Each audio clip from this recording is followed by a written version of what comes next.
আমি আর মা যাচ্ছি আজকে বাজার করতে। তো অনেক দিন থেকে বাজারে যেতে চাই, যাওয়া হয় না কিছু কারণের জন্য। সো ফাইনালি বাজার চলে আসি, এসে সোজা কাপড়ের দোকান চলে গেছি মার জন্য একটা শাড়ি নিতে, আর আমি কিছু কেনাকাটি করব। তো মা এখানে বসে বসে শাড়ি দেখছে, অনেক রকম শাড়ি বাড়িতে পরার জন্য সুতির শাড়ি নিবে আর কি। তো ফাইনালি একটা শাড়ি পছন্দ হলো। নেওয়ার কথা ছিল দুটো শাড়ি, কিন্তু এইখানে একটাই পছন্দ করলো, বাকি অন্য দোকান থেকে নেবে।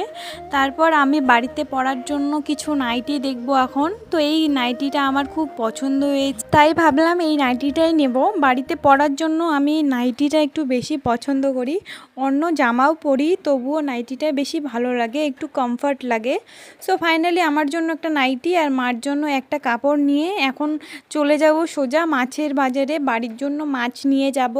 আমার মাছের মধ্যে আবার দুটো মাছ বেশি ফেভারেট, একটা হচ্ছে এই যে দেখতেই পাচ্ছ চেপটি মাছ, আর একটা পাঙ্গাস মাছ। এই দুটো মাছ আমার খুব ফেভারেট। আর দেখতেই পাচ্ছ বাজারটা কত ভিড় হয়েছে, কত মানুষজন চলে আসছে। সো ফাইনালি আমাদের মাছ নেওয়া হয়ে গেছে, এখন একটা করে আইসক্রিম নিয়েছি, বাড়ির পথে রওনা দিচ্ছি। এই যে মা এখন আইসক্রিম খাচ্ছে, আমিও খাবো। সো ভিডিওটা কেমন লাগছে অবশ্যই জানাতে ভুলো না। টাটা।